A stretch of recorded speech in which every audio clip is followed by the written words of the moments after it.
Tikulandireni ku program ya Zodiac Exclusive. Ine ndi John Paul Kayuni. Program yathu ya lero tikufuna ticheze ndi mlembi wa mkulu wa chipani cha United Democratic Front UDF. Amene wandi a Generino Lemani. Ndikulandireni program yathu. Tathokoza kwambiri. Kwa nthawi yayitali anthu akhala kumva chipani cha UDF. Ndi chipani chimene mdziko la Malawi tikhoza kunena kuti chinatchuka kwambiri kapena ndi chotchuka kwambiri. Kodi chipani chikanali chotchuka be ndithu? Chipani chidakali mwala ngati chikupeza nyamata ngati ine. Ndikuti chipani chili moyo. Chikuziwika ndithu pala malo ambiri amachiziwa chipani ichi across from Sanje to Chitipa. Some people think UDF is just now existing on the paper. It's chikanali cha moyo ndithu. Oh yes. Look, in everything there's a time for peace, there's a time for war, there's a time to fight, there's a time to cry, there's a time to win, there's a time to lose, there's a time to die, there's a time to be born. Okay? As the UDF, we're here. You know, we recently had an election last year, September 16, 2025. As you're aware that Malawians chose a new president, and that is Professor Peter Mutharika. Okay, this came in as something that Malawians in a whole supported. You can see by the results that came in. Ndiye tinaona kuti Amalawi wachikonda achivomera kuna ife ngati chipani we accepted and tinavomereza and we issued out our statements as well kupanga congratulate Peter APM president watu. Ndiye titapanga choncho munaonanso kuti kunali results UDF. It's not sichobisa yayi. Chipani chinagwa chagada. Tinaluza. Kugwa chagada. Tinaluza natibulidwa. Ndipo ndizoona. The numbers say it. But palibe munthu amesana menyeni vama. Now, after losing that election, yes, September 2025 election, what have you been up to as a party? Yes, Titaluza, we had our National Working Committee where we had to do a post-mortem of the election and the party itself. Where have we gone wrong? What solutions can we bring going forward? Mind you, UDF is a party that respects democracy, so we've got a constitution that we have to follow. So currently our president is Right Honorable Tupele Muluzi, who is mandated up to the next convention, which is 2029. Okay, so this people have to understand and take. Unless if the UDF goes to a alien convention, then that's another issue.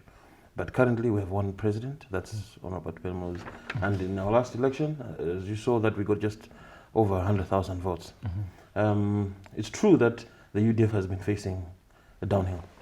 Yes, because I was going to ask, chipani chanu chikuoneka kuti chikukanifokerabe. As time goes, the party is growing weaker. I can put it that way in English. Mwina kuchipani kwanu chikuvuta ndi chani makamaka? Okay. Because the last election, UDF inangopeza mipando inayi. Yes. 4 seats in parliament. Yes, that's true.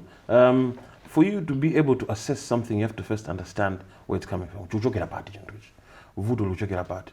Ngati mukufuna kuzula mtengo, simangochecha yani. Mana mupange dig. Mukumbe muchose chani mizu ichoke. Now you have to understand kuti the UDF down for ya to sinambelero inamba mbuyo. And chinapangisa kuti mbuyo chipani chiyambe kutsika ndi chani. Chifukwa tu chipani cha UDF muziziwa ichi sichinaluza chisankho chidakali mboma. Amalawi itandaza kuti sana chikane yayi. Majaji chapangidwa chipongwe, as you remember, with the late Dr. Bingwa Mutharika. Anapeza titawina Bingwa naye makandidate ngati wa UDF anapeza kuti atawina atalowa ali ngati ngolosenga kutafuna. Ndipeza da Bingwa anasiya chipani cha UDF ndikamba chipani cha DPP was using the UDF ticket. Ndiye zimezi jazo zinamba mavuta UDF kwambiri anambiaso patipo pamene paja right chifukwa chinanga ngati kuti muli pakhomo and kholo lakuta nini lakusiyana. But that is now, many years back. Yes, Are you still crying over that as UDF? No, I'm just trying to give you first, as I've said, if you want us to be people of value and to be able to have a vision and want to make a video, you have to first understand where you're coming from. Chifukwa kula mara mbili anangopanga inherit maudani sasa zote maudani anachokea pati. And if there is one thing that you have to understand is that sibwino kupanga inherit maudani anthu ena. As a generation yandali kuti amba kumene kapena ena amba kumene kapena afuna ayambe sasa kunapanga inherit zoloka zimene zinali mboyo. But first they have to understand umene kutani akuchokera so they know where they are going. Because ngatasa kuziwa kumene akuchokera kuti zinakhala bwanji azingopanga ma mistakes omweyo ngati medili pano. Okay, so that's why I've started to give you first kuti ndikuchoka pati mavuto tanambira apa lero lobe mpana kuti mavuto ambiri. One tizachitika zimene zija chimanje chinapeza chinabe president tinapeza kuti muchisankho cha 2009 kunachitika issue na kuti Almec anaganiza candidate wathu kuti asaime chifukwa nena kuti former president anatayima kale matemu awiri so Almec inakana, so we didn't have a candidate, which also inathandiza kupanga effect kuti chipanje choti in a previous election chinali ndi winning candidate. Next election palibe bojani candidate right? So chinamba kutsika 2014 kunabwera right honorable Atupele Muluzi ndikuzaima ngati president as the first election right? Ndopeza kuti anapeza mavoti almost 700,000 votes. Then kuntime changuma kumbukira anabwera ndi ung'ono it was ung'ono project itabwera ung'ono project inakhala anapeza 700,000 votes and my MP atu anamba sobanga dwindle actually from late bingu to present. My MP anamba kutsika now zitachitika choncho zinapeza kuti president Atupele Muluzi anapeza good share of votes because you can see kupeza almost 700,000 is not bad. Okay, anayesesa and they had momentum. Now after that anapeza kuti in 2019, because I have to give you a background and even the people out there they have to also understand. Okay, because there are people out there that have voted for UDF across Malawi. The 100,000 votes we got, we did not just get them from one region, it was across. Turns out kulibe anthu osiyana ma areas osiyana across Malawi amene chipani cha UDF amachitanibe amachivotera amachikonda right? And those are structures niwezi ndizofunika ndiye amvesese anthu ena nomwe ukabwana mbebala yanywani ina mene sinaone kuti muna ulamula UDF nalotani mwene it was in the UDF ilimbo mwana na chipere lero pano panda anthu amene aona kuti akula kumavota right? Chifukwa chichokeni UDF mboma dakhala tikubwera mibadwa yoti kuti sinaone ulamula UDF nalotani amangomva they just inherit. So we want to take out first kaganizidwe amene kuona kuti inherit sana panga inherit ndotani ndiongofoka chifukwa ngati ine ndingabwere kwa inoyo kumangokuza nizofoka palibe chanzo chimene tingachite sitipanga add value and tikakhala tsogoleri kwambiri kuganiza choncho timaziwa kuti olombado amene tabwere uzingoganiza ngati mwa negative. And it's what we do as a country today. Maganizo amene kapena nzeru zimene mukubweretsa inu ngati secretary general. Yes, tikufuna chifukwa UDF mmene mukunenera mwafotokoza ndithu bwino koma zaka zonsezi zikuonesa ngati kuti chipani ichi chakhala chikulephera kuti tibwerera bwanji. Yes, ndizona. Now my MPs are too, as you said, they've been khala kutsika. In the last like previous in 2019 then my MP 10 but now is my MP 4 where we've gone down. Now as I've said to you that as the UDF takhala pansi because ku convention kunabwera team anyone. Kuchipani cha UDF chinapanga interest achinyamata ndi azimaya mbiri. Ndi almost 40% representation ya azimaya that won in the convention ya UDF. Kunabwera anthu achinyamata azimaya. I'm also one of them that came in kubwera pamene paja ndikutenga udindo ukulu. Umene uli wa mlembi wa chipani. Chimene chine chikuda kubisaso kwa anthu kuti nyamata ngati amene chifana I came in as a youth. Nabwera ngati as a youth and now in as a youth kujako kwandu udindo ukulu. Ichifani pandeka ngati munthu nakhala pansi ndikuona kuti okay dziko langali timadusa mu zinthu zambiri mavuto ambiri kudusa mavuto ambiri kwa basi ndikuvutika zinthu zambiri and from a long time ndi nakhala pansi kuti ine mene ndabadwira banja la ndale ndakhala ndikuona zimene zakazokhalira mundale nana kuti komatu ngati sitipangapo kanthu ineyo palibe munthu amene atachite kanthu chifukwa utsogoleri umanena kuti iweyo as a leader, iweyo ngati munthu Mulungu anakupasa utsogoleri. So ngati anakupasa Mulungu utsogoleri, aliyense ni mtsogoleri. Chimangovuta nchina kuti anthu ambiri amafa asala atsogoleri. Chifukwa amazikayikira, amaziderera, amachita mantha. Mwafotokoza kuti munabadwa banja la ndale. Yes. Mwina mutafotokozera anthu kubadwa kuti banja lake liti mene. Okay, ine nabadwa banja la ndale. Not ndale per se, but bambanga naye munthu amapanga nawo ndale. So bambanga naye mali mudumbolema. I was the last born. Ndiye anakhalapo phungu Chipani mwembe 1994. Ndio zikuchokera kumweko kuti bambo anga nali a UDF. Yes. Inonso mukungotsatira momwe. Yes, ndicho actually Jesus Christ said my father is always working. I'm also always working. So there is UDF all over in your blood. You can't go to any other party. For what? Okay, now what is your agenda in Parliament? UDF. What is the UDF agenda in Parliament? Okay. The current Parliament. Yes. And how do you intend to achieve that agenda with only 4 seats? Look, it's true that it can be a challenge, but also you need to understand that small things start from big things start from small things. Anything that was big was once small. Okay, maybe it's the reason why God has put us here, so that maybe we can relate and understand with Malawians. And because the Malawians, they're always in a small area. They start from humble beginnings, from very small things. Okay, so that's as the UDF, we have sat down. As I said, we have an agenda where we sat down with our neck and we said, look, since pushing forward with the UDF, okay, we have got only 4 MPs. It's true. But there is need for us to start implementing our agendas. Where we had in the we have got the business first agenda, okay? Where we said that, look, we want to be a part of solutions, not just opposing for the sake of opposing, but let's look at the current situation where we're in. First, we always believe that business is what drives the economy. For economy to progress, there has to be a good business share. Now, in business, right now, the people are not happy. Business is not functioning at the moment. Many businesses are closed. Many businesses are finding challenges. For you to get Forex, it's a challenge. Now, as the UDF, we said, look, in our business first, we said we want to give you this opportunity where you can understand that we can able to create Forex. We can be able to generate employment, because there's also high levels of employment in this country. Now, first, in the economy, we need to look at it and say, look, why is our country dying? You know, I was watching a previous interview, one of a political leaders said that this is a Zacchaeus economy, meaning that we've just been taxed because government maybe doesn't have solutions, and the only solution government has is by taxing its people, and that's what we're seeing. Every Malawian today is complaining about tax. Now that is your agenda as UDF, but I wanted to understand your agenda as a party in Parliament. Okay.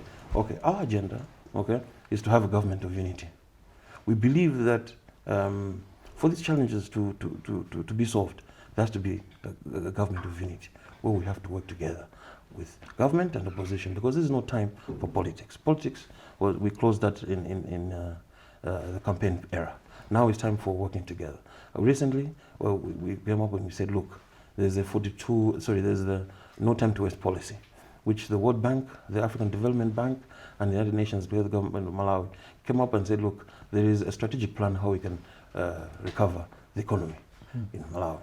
And these are things that we want to work and say, look, government, if these things have been put up to us to be able to solve and to recover the economy, why don't we come together? Let's put politics aside. Maybe because we're failing to implement these things, because maybe you're looking at the political era, that maybe if we start inviting these political, these policies, maybe on the political side it might not work. Because government has not done anything. So if you no, if you kufuna kuti policy imene yana time to waste ndi recovery panimana tipasa yoti kuti tinagwizana bwefeza aboma ndagwizana kuti muna mavuto athu mdziko muno angathe.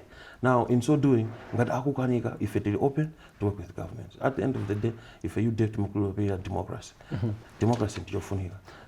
Machidule ngati UDF mukufuna mutagwira ntchito ndi boma limene lilipo pano? Ife timagwira ntchito ndi boma lina lililonse limene lili kuonesa kuti likufuna kuthandiza Amalawi. Mwafikira abomawo kuwafotokozera kuti ife tilipo tutenge look, first of all kunena our president issued out also a statement kunena chifukwa timakhani ma channels of communication atu timakati kunena kuti no we lose boma if we are available we can assist.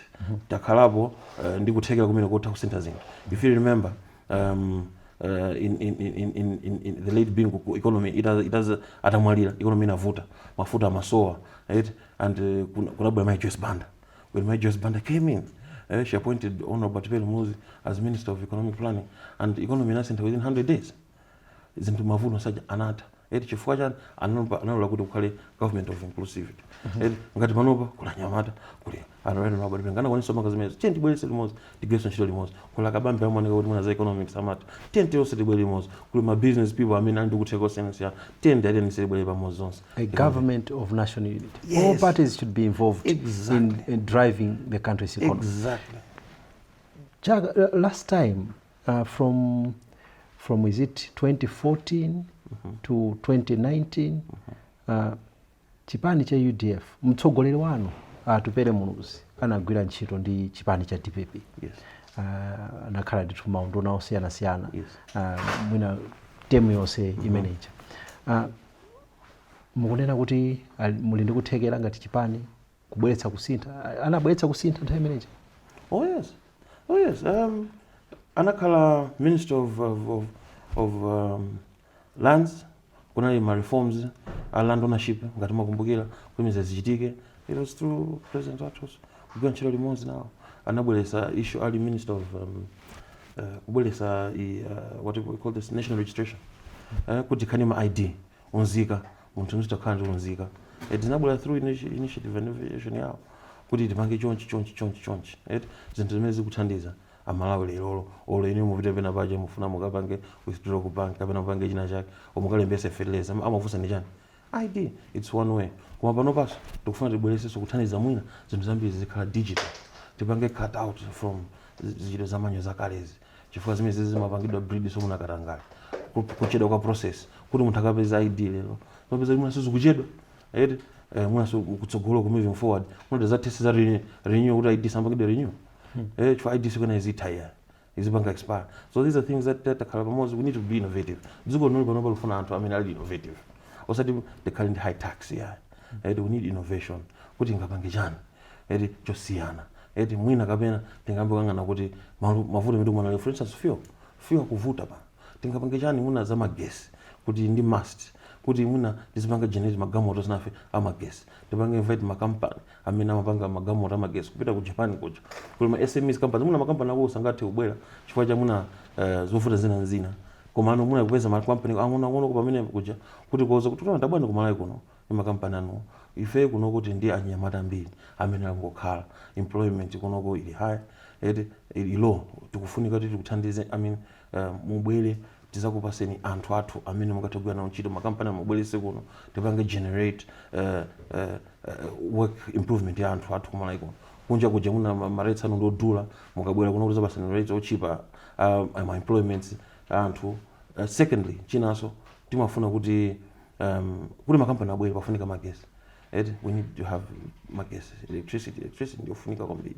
Siningapange talk of magamoto magesi tukuvuta. Today as we speak is a challenge as well for electricity. Now talking about your leader Tupere Muluzi ena manena kuti mwina kukhala kwawo tipakamba za 2014 to 2019 mwina kukhala kwawo kwambiri kugwira ntchito ndi boma la DPP nthawi imeneja kunathandiziraso kuti kufoketse mphamvu yachipani chifukwa mwina samachilimika ku ntchito zina zokulitsa chipani iwo anali busy kuboma kuthandizana ndi chipani cha DPP kuchithandiziraso kuti chipani cha zinachitika choncho koma you need to understand that Honorable Tupere Muluzi anagwira ntchito ndi boma la DPP as we said kuti tikhale inclusive government And this is the type of thing that we need to shy away. Kwa ife tusinaone kuti nali vuto ngati Japan kuti waja kagwira ndi boma. It was good actually chifukwa zimaonesa kuti amalawi athe kuonesa amalawi kuti titha kugwira ntchito limodzi opanda tsankho opanda chani. Koma ngati zimaoneka kuti muna ku Japan zafola Japan. Ndikuona ngati ma reasons zake simuna sikwenikweni la choncho. Pese chifukwa dziko la Malawi akuluakulu sakubisireni kuli mbado umene kubwera umene utapange take over dziko sili kwenele pange inherit muchofoka chanthu samanganga zofoka zokazoka chifukwa we look like to major in minors timangana zinthu zofoka zoka osangana zinthu zamphamvu. In the end kumabwera anthu akunja akundira kuti amabwera with a positive energy, with a positive mindset ndomapanga makampani makula komano ifeyo kumalawi kunoko. I feel that kuti ngati Japan ngati sitinapange bwino, it was a collective effort. It's not just because of the president himself. As a team as well as a party, it was safe tinapanga zinthu zofoka. Maona panopa for example Professor Peter Mutharika anawina with just atangoenda matrip angati anaenda anakona 10 kale sana kwa mwina koma anatani anawina chisankho chifukwa chani mwina kuyenda sinkhani yoti he had a collective team where anthu amapanga sochaniso campaign kunali anthu as a whole team as a party imapanga chani campaign. So it's not thandizira. So it did not matter kuti aenda kwambiri kapena senda kwambiri. But that the system that functioned, that worked as a unit ndikuteka chinthucho. Anayi system yes imathandizira koma ndikunena kuti president wanu anali busy kugwira ntchito ndi chipani cha DPP. Mwina kumayiwala ntchito za chipani cha mukangana osati kugwira ntchito chipani konza dziko kuti chofunika ndi chani chipani dziko. As a former governing party, UDF, have you done any soul searching to perhaps establish why you are becoming so unpopular? Yes, as I've said to you that the UDF has been having challenges. You're right that maybe we've had many leadership challenges, but the party structures as well, they need to be fixed. We need to fix because, as we've said, we've recently come into this thing. We've seen that also structures of the party need to be aligned. They need to be fixed. That's why we're here. That's why we conducted the postmortem, looking at saying that, look, this party has got the potential, but there's need of bringing in new, fresh blood. There's need of taking out this tendency of saying, no, you definitely, that's what some people say. But if it's giving life to us young people, well, that's why we're here to grow this party, to change this mindset and say, look, the UDF is open. If it has given me, for instance, the opportunity and won at in convention as a youth to participate in leadership roles, it means that the party is calling out for leadership. Yash Nyamata to come in and say, look, come in and join this thing. And let's give life to the youth because nothing changes without leadership. So as the UDF, I'm seeing this as a positivity, where there's so many youths out there that make the numbers. In the last election, the youth were over 50%. So they are a vital part in Malawi right now. But if you see the representation in parliament and politics, it's very minimal, very minimal. Why? There are certain ideologies people believe that UDF ndikuti Chipani, I mean ndale kumakhala kupana, kulozana, zimafunika ndalama, and the youth maybe don't have money. These are things that we need to change out and remove. Panopanga tidziko tipire chitsogolo, tizithamanga issue based campaigns. Tizithamanga na mfundo nzeru kuti anthu akuti chani, zanzira kuti zandi chani. Chifukwa ngati ngakhale ni ndale izizi zomangodalira kudya, chakudya, tikhala anthu ovutika. Today as we speak, chakudya chiti pa 20,000. Kwa munthu alibenda makapeza 20,000 agula chakudya. A lot of people in hunger. Kuli njala kwambiri Malawi kuno pano. Anthu akuvutika. Muli pa nkhani yomwe chuma cha dziko lino chikupitirirabe kulowa pansi. Mukuona kuti ngati Chipani, mukuona kuti vuto ndi chani? Kuti chuma chizipitirirabe kulowa pansi ndipo boma limene lipo pano likuphwanyitsa pati. Over expenditure. Muona mukamapita mu meeting kumanda kula boma. They pass the drive. Mukaona zodula. Ngati feti iziko losawa. Ngati feti iziko losawa. Tifukwenda makolo dula ifanya. It's a question. Zimene zozo kuti muzipange service. Muzipitise kutola Malawi. muzidikule diesel mafuta aje. And speaking of mafuta mwa mnobole kuli mafuta in personally myself I came here panjinga moto. I said alipa sage helmet as you unabwela nabwela panjinga moto azanise tuntunga dineme ndilimu ubwela njinga moto chipajanga ndine ndimalemekeza malamulo ndimazoa kuti munthu kakwera njinga moto umene upale vele helmet navala chimenechi SG timakhala pamalani amafuta. There's one time napita pa filling station nakhala almost a whole day ndikusama nafika pa pampo pacha mafuta kuta pa pampo pacha inamva kwawa kwambiri namva kwawa. I spent the whole day panye pacha and you imagine queue mini makhala itali. But these are things that all tikale kuti ndi anthu akunja funa zabanga invest mwaye kuno ma SMEs amene kupempa kunjaja kuti azabwere azatipanga angabwere ndi chonje. So we need to fix this first. Let's come together. Tikonze ife tikuona kuti bwanje oloboma osabuleka duty free status ku magaona magesi or use electricity to maybe reduce the load on fuel intake consumption yathu yadziko kuti tabwera na kuti bwanje amene muzigula ino magamoto opanda amagesi muzilipira duty. It's one way of finding solutions, because we need to find solutions at the end of the day. So muzo kuti amalawi tukulira koma sidufuna zingokhala anthu opposition ongopanga opposition komanso zikhala anthu okhala ndi solution. Koma solution imabweraso mukakuti inuyo ngati anthu sinonyenyirika simungokana zofoka simungokana to chipani chichikuoneka kuti chikungofa makuti ayi you need to look at the positivity. Chifukwa chipani chonse chindi positivity yache because all along I've been here sinafunsani kuti ubwino zimene tinachita ndi chani ubwino zimene tingatochita ndi chani tungona zofoka so mimi nazicha kuti anthu fe tinapangidwa mindset that knows tizingwangana zinthu zofoka zokazoka. Now how or what could you have done differently as a party to ensure economic recovery of the country if you were in power? If we're in power, firstly we need to have and check, we need to check our country kuona kuti kodi ngati dziko timapanga spend ndalama zingati, this country ikufunika ndalama zingati. I'll take it as a business point of view because I'm a business person. In that kind of business, you have to take it that way, because if UDF Kwambiri, we improve trade and how we are. So we look at business first. We're not going to business. Business si kuchita bwino. Si kuchita bwino. Tinga pange jana. Chambe namba kuona my expenses at pakampani. Tukupanga generate bwanji, my expenses at ndo chuluka bwanji. Tinga chepese bwanji, kuna my expenses atani achepe muna kupeka pesa watu kakwere. Koma no sisi mafunika so mangopanga cut down. Mafika no bamene zikufika ngati pano bajonchi. Mapanga cut down kwambiri mpaka na ngombeja yamba kuchucha magazi mwa mankaka. You've cut down so much. But now you need to also grow out. So if you got a UDF, tukanga one as innovation. If you tingapange empower my universities that must with the kind of hub innovation.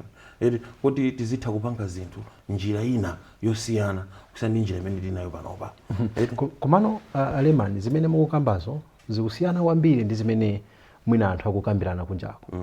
Anthu ena amaona kuti chuma cha dziko lino kapena zinthu mdziko lino zinaonongeka kwambiri nthawi ya ulamuliro wa chipani cha UDF. Kungoyamba ku transport, economy, tikambe za maphunziro, education sector, even health. Akuti zinthu zambiri zinayamba kulowa pasi nthawi ya ulamuliro wa chipani cha UDF. Ndi ndikuona kuti zikusiyana ndi zimene mukukambazo. Look, you need to understand this.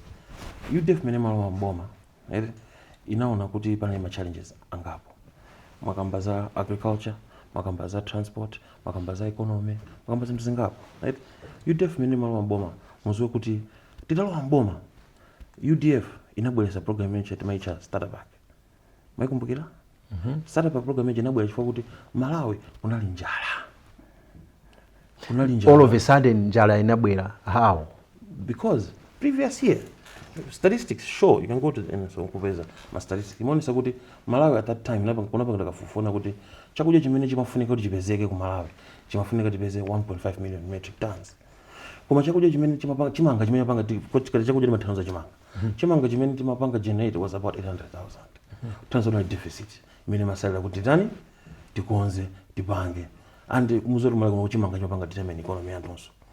Now tinapeza kuti tinabwesa program imeche starter pack. Starter pack was a very good program. Tinabwelesa kuti aliyense pang'ono kunyemera kachimanga kafeteleza mbewu matumba timene ndikutikumbukira nalibe wachichepere koma ndikutikumbukira ndithu timakhati matumba ting'ono kafeteleza pambali ena kumanena kuti iye feteleza wake amakhala osakanikana ndi mchenga. If we did that tinatigawa across Malawi, and you know the following year harvest yake inatosa bwanji almost 2.5 million metric tons. Double of what was double. And depend napanga genet 90 yochulukira ndimene matanzania zinachopanga export kuweza forex zina kugula manga mabridge masafu and what have you zinachoka paipa jabu, and tinakhala ndi chimanga chakudya constantly from 95 mpaka na 2001 somewhere there kwa kunabwera drought. You can see that kuti ndimakuza nje timangana zofoka zoka nangana za 1 year yoka koma you don't talk of the 5 years. The goodness the people had. It was a bumper harvest. We're having bumper harvest. Koma chifodi mindset yanu inazikidwa mwangana zofoka timangana kangono kochepa chechikulu chokuchisiya.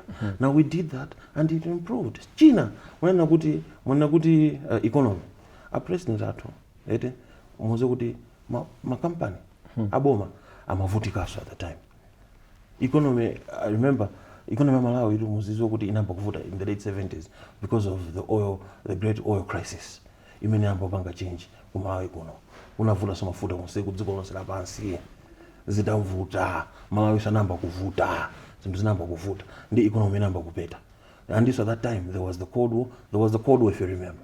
Cold War imene inapangisa kuti before because previously before late president Dr. Ngwazi Mzubanda had the power to say kuti okay ngati since the Cold War imoneka kuti it was balanced at the time, he could say kuti okay ngati the west mundipasa ndipita ku east, ngati the east mundipasa ndipita ku west. So it's like he had leverage and leverage. Now that leverage alone imampasa kutheka kuti atakhala kutenga ndalama ngoko kapena kuti zithandize dziko. Koma after the crisis komaso in the late 70s going to the 80s Cold War jinamba panga shape monisa kuti the Americans and the West akupina chani chinthu chicha. So they started coming up with projects like International Monetary Fund, Structural Adjustment Policy, kuti wauza Malawi kuti I mean dziko kuti maiko amene ali kuvutika alovutika osauka azita kuthandizika with programs ngati awawa ndi amene tikuwaona paka pano the Bretton Woods institutions. Exactly. Chabwino koma mwina ndikuduleni no sinamalize chifukwa mwandifunsa ati chifukwa chani and makampani aja zinapeza kuti nthawi makampani anamba kuvuta. Actually makampani kugulisa anapogulisidwa in the first party. Ndimafuna zifunsa pamenepo kuti yayi mwina kusutsana ndi mene mukukambiramo nthawi ya UDF ndipo tinaona makampani ambiri akugulitsidwa. Makampani aboma akugulitsidwa. Yes, because we had an ideology saying that kuti if you said kuti boma lizipanga business, boma silipanga business. Boma likapanga business zimakhala zologa. Look at today Salima Sugar Company. It's a problem. You know you want to dispose it. Chifukwa chani boma silipanga business sizimateka. Chimavuta ndi chani? Olo ku Europe, olo ku America, boma silipanga business. Vuto ndi chani kuti boma lipange business? Zimakhala anthu amachitanga umwini. Munthu amatopita ntchito anytime. You've been civil servants. You see how they operate. Amatopita kuchako ntchito 10 ko 11 ko. Timazona. That's why mona mandula amakhala kupita ku office kuja. Kuona da anthu amapita sana bwe kuchita chifukwa chani. In the private sector, can you do that? You can't. So anthu amakhala kuti ndija kunanga kuti munanga ndichawo atapanga yonse anangafuna. So to remove that, and then I would know anthu tizipanga ma business. Business izikhala yanthu. Osati boma.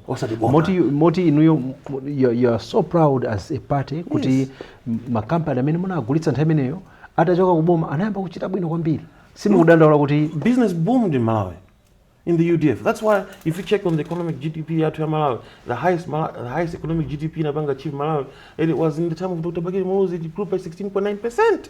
The records are there.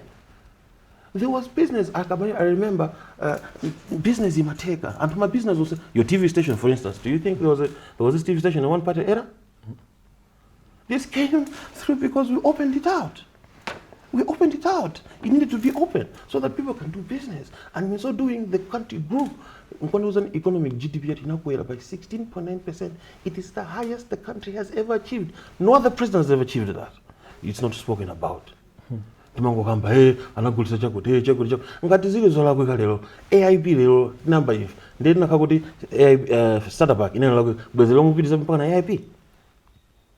No, that means these things were functional. Free secondary education. Free secondary education inabwera chifukwa kuna anthu ambiri samene samakandi access ya education.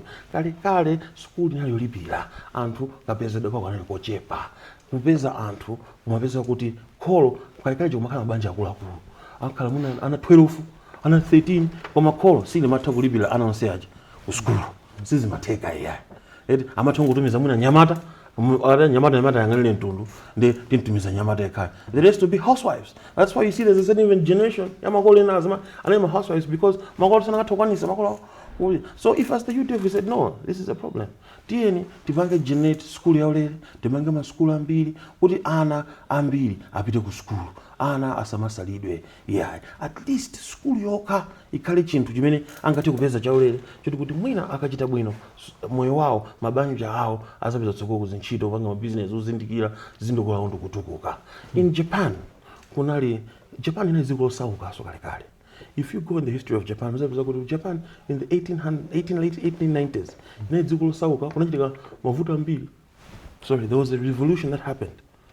Revolution itachitika unapeza kuti a group of elites anabwera ndokhala pansi kunena kuti kodi ifeyo timaoneka kuti tili amboyo anzathu aku America amaoneka kuti moyo wawo uli patsogolo iwo amakwanisa bwanji choyambirira kuti apange recover anthu achapite patali anamvesesa pamene ali anavomereza pamene ali ife tili mboyo kuti tipite chitsogolo titani tikakhale ndi anthu amene ali kutsogolo anthu amene angati kuti wikapatsogolo and they sent a group of people ndikupita ku America kuja ndikuona ku America kuti America amakhala bwanji atapita kumene kuja anakaona kuti okay anthu amapanga choncho so they came back after some years wakapereka report pazoma aona phunzira azindikira atabwera pamene anauza kuti anthu watu ku America kuja zikhadi zathu zomose same zofanana koma chinthu chimene chimasiyana ifeyo ndiyo ajawo one ndiona kuti anapanga emphasize kwambiri mu syllabus yawo masamu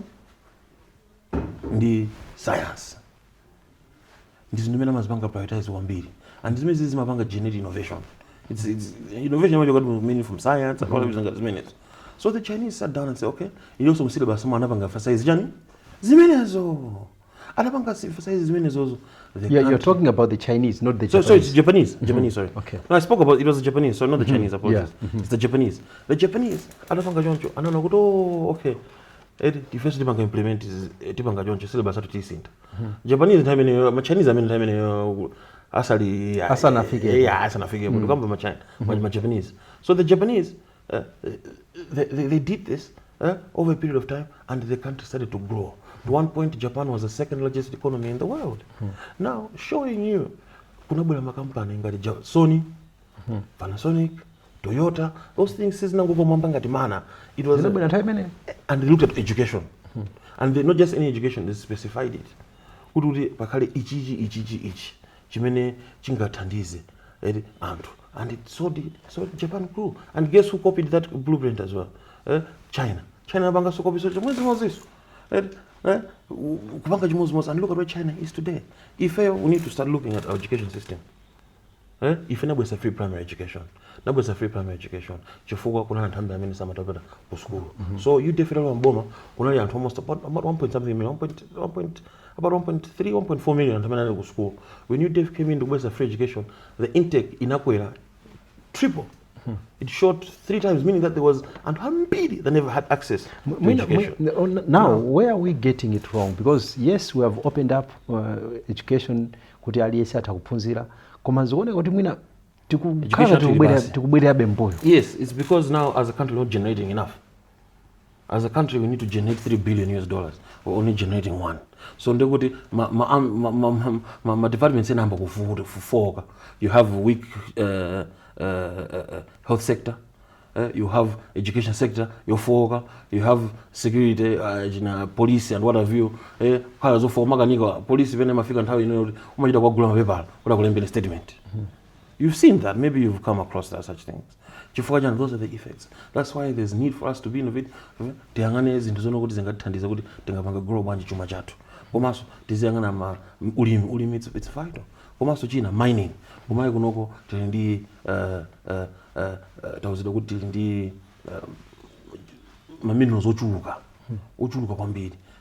Tawuzidwa kuti rutile very high in quantity, the highest in the world.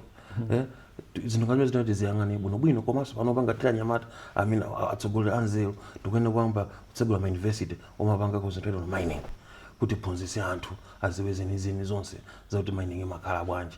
Izo mangogulisa zinthu mopitisa tenga doti 3 years 5 years angotenga doti masamples zokuti bwetekesa tikakhala ndi ukachenjedwa wanzeru wa mining wathu malawi munomo special mining university chifukwa ngati tapa state economy yathu tukika kuti kale mining based ndikuti tizitha kupanga invest so in education yachani mining so it's very important. If these are things that we want to bring in, and in so doing tingana mai kwanza tumena kupanga mining amalemena to gold and what have you.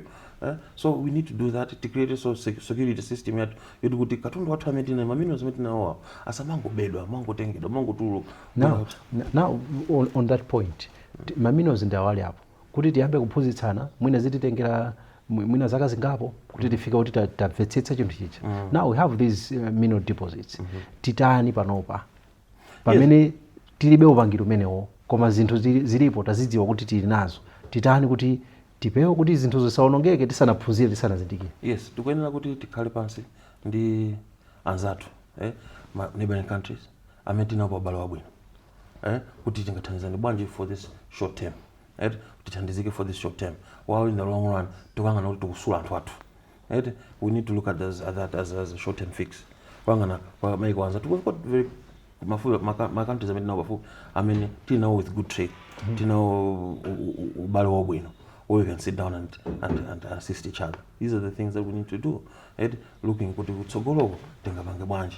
So in the short term we need definitely to sit down ndi maiko amene tinawo ubale wabwino tukuza kuti tithakumvana thandizana kuti minerals athu tamagulisana or what have you. Komano the main thing as you said kuti tichite bwino tikhala anthu odekha malawi takhalulika anthu ayitali ndipo tikhandidekebe chifukwa ngati ufuna tichite bwino simukazale lero mtengo wa mango mama mbakale kudya siziyenda choncho. There's need of patience. Now as UDF why are you still clinging to the Muluzi family? Because after losing the election in 2020 imene anaima limodzi ndi chipani cha TPP atupele Muluzi mtsogoleri wanu analengeza kuti aineyo ndasiya kaendale. He went on a sabbatical leave. When you say he left the party manja mwa Lilian Patel only to come back later and say ndikupikisanaso ndikuchitengaso chipani chicha mpaka pano tukamba pano kuti chipani chichi kupitabe chikulowa basi. Why are you clinging? We're not clinging. That word is wrong. As I've said to you that we're looking at the flaws than the cons. Right? Now, this is a democratic era. Is it wrong for my son to contest also as a candidate? There's nothing wrong with it. That's democracy. That's what democracy is. You don't say, look at DPP. You had a brother who Bingo was president. Now this one is a president. There's nothing wrong. It is democracy. You need to remove and get this ideology of saying Zakubanja. What do you mean by Zakubanja? That is a very, very poor mentality. Because but we can't run away from that. Look. But yeah, there's nothing wrong with it. There is nothing wrong with it. What is the problem? You yourself, you have an empire, for instance, like this thing, and your son wants to. You're gonna groom your son. That's what it's normal. You can't have a business like this. You need to groom someone. Now tukukamba za munthu amene wakhala pa mpando kwa zaka zingapo kupikisana kulephera koma zikuonetsa kuti chipani sichikufunabe kuti chimusiye munthu yakulephera kuchipani kwathu anakakuti malamulo athu amamukaniza bwezi zitakaniza koma it's open, it's democratic, it's open. Ngati if you've got a good leader, if you've got a good leader, then you can have him. No, in the UK, if you remember, Margaret Thatcher stood for the first term, won, second term won, third term she won. Okay, Mawin. No one said, hey, no, hey, Mukhalisa Pampando, it's wrong, what have you. No, if you've got a good leader, if we believe that we've got one president right now, and that's all about it. Mwine ndikhani yoti ngati coin kuti uku kumutu uku ku tails. Maybe the party doesn't have munthu wina wabwino woti nkukhala mtsogoleri. No, what you mean the party doesn't have munthu wina? Chifuna ngasi munthu amene alipoyo akumati akapikisana nawo ukulephera koma mukumpanga be maintain. No, akapikisana nawo ukulephera kumpanga be maintain. Maybe you don't have someone good enough to replace him. No, we don't have someone good enough to replace him. Why do you, okay, as we've said, look, there are times where you can win, there are times where you can lose. As I've said, HH Hakainde, awa makangati uza Zambia. Maybe 4 times or 5 times. Anguluza, ndukuza wina. Okay? Yoti pali chiyembekezo kuti tsiku likubwera ndithu. Ino musampase munthu malire. Osazerekeza kumpasa munthu malire. Abingu amapeza mavuto ngati asana UDF.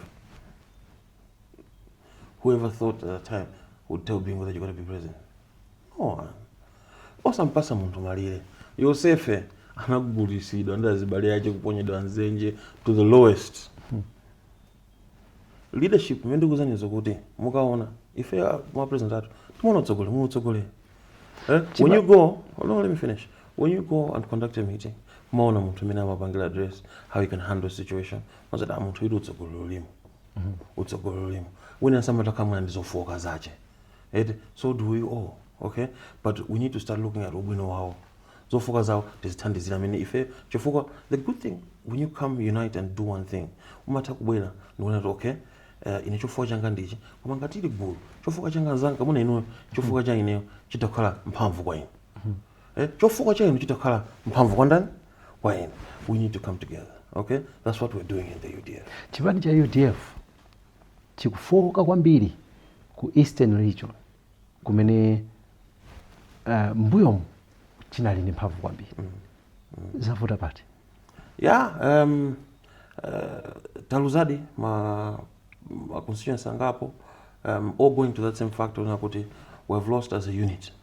We're not losing as an individual. We're not putting this blame only on the president, but Tonse as a party. As we've said to you, there's need of restructuring the party. We're actually starting a campaign very soon. We're to find a bank tour. You end up from Sanje to Chitipa. You are on a listening tour at Mvele, Malawi. To create our connection with the grassroots. Chifuka zikuoneka muna kapena a bit detached with the journey, with the grassroots. Hence maybe the reason mavuta atakakutani akutsika. Kumakula ntambiri kunjao.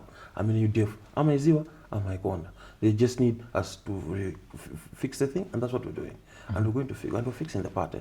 Hence, the advantage is that apa sachinyamatafe mphamvu kuti tenge utsogolo mchipani tiendese chipani chichipase moyo. That's our task. Ngati Secretary General, CEO wa chipani cha UDF, wachinyamata.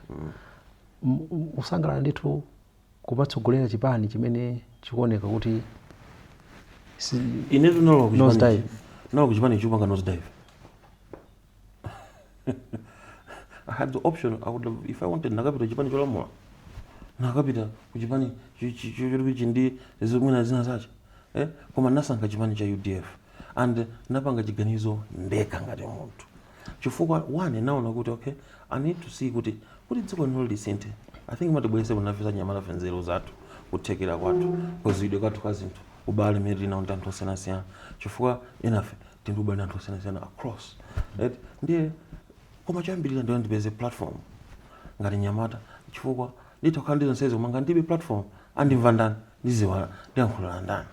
So now nakuti the UDF ndandakaima nditakupeza mwayi one kuti tapeza platform lero here I am today speaking to you across Malawi kumvera Malawi kwapasa chilimbikiso kwauza Malawi anzathu amene akufoka anyamazi mayi amene ali kumeneko amene akuna kuti zinthu zawo sizikuyendera kwapasa hope chikhulupiriro kuti zinthu zotheka koma zikuyenera kuti tipange njira yondola.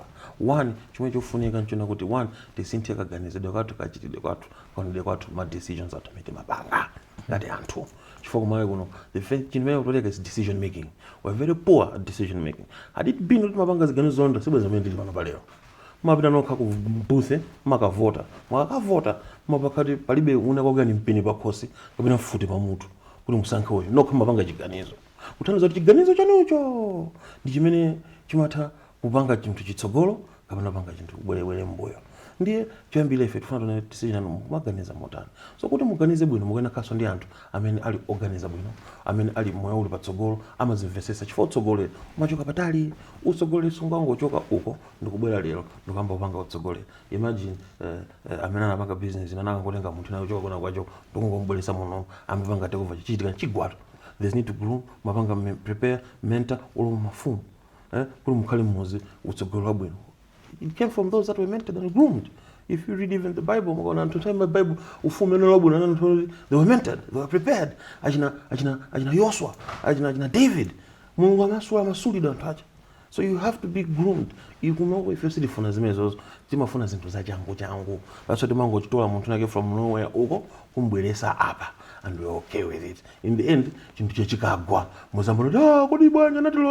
no, it's our decision making. There's a saying, a good followership, good leadership. A poor followership also brings a poor leadership. It's a reflection of society. Do you have a strategy as UDF? And how long are you timing your strategy? Yes, from now to 2030, to build, as we've said to you, that to find the end to Malawi. Yoti tipange tikonze tiende Malawi tiapanga approach tiende ma town halls monse in constituency per constituency bambi na sanje to Chitipa to reconnect first with the grassroots. Malawi tikugena the Kaleli Mos as you kuti UDF chidakalipo ndi chipani chimene chili mphamvu chipani chona kuti chindi potential chindi kuthekera chinakonza mavuto so amene analipo nthawi imeneyo ndakupasa ma examples kale ifeso panopa tindi ma solutions amene tikubweresa amene tikuna kuti atakuthandiza Malawi musakatayi chikhulupiriro kuba by elections. I want to tell you this, the by-elections coming up and mark my words, you see UDF winning menamocha and muzanduza let's on the next interview saying kuti ale manane chifukwa na takhala pansi takonza tukukonza zofoka zathu and tukuona chifukwa some of the reasons my ideas timaluza chifukwa ti una ziganizo zimene tinapanga muna ziganizo zolakwika right tukukonza mumakhala mukonza chipani kuti chende bwino mmene mukole muduse muzosiyana siyana. MCP inkaluza mbuyo when it came to this point where it only had almost 20 chakuti MPs from a party that had 100 and something MPs. It means it was at its down as well. Wanamba kuzikonza anamba kuzipanga rebuild kuzipanga ana zalwa somboma anthu ena ankanena chipani cha MCP ndi chipani cha magazi chokupha sichingaza bwele somboma sichina bwelacho anthu ena ankanena kuti adadi sangaza bwele somboma sawa na lamula. History has always repeated itself in the course of life. Imabweleza nthawi zonse history. UDF will come back. Oh, 100%. Alemani, ndikuthokozeni kwambiri kuti munapeza mpata kuti ticheze pano pa Zodiac Exclusive. Thokoza. Ndi mene tatsirizira kucheza ndi mlembi wamkulu wa chipani cha UDF amene wandi Generino Lemani. Kufikiranso tsiku lina pamene tizabwereso ndi na program ya Zodiac Exclusive ine ndi John Paul Kayuni ndingoti mwakomanonse.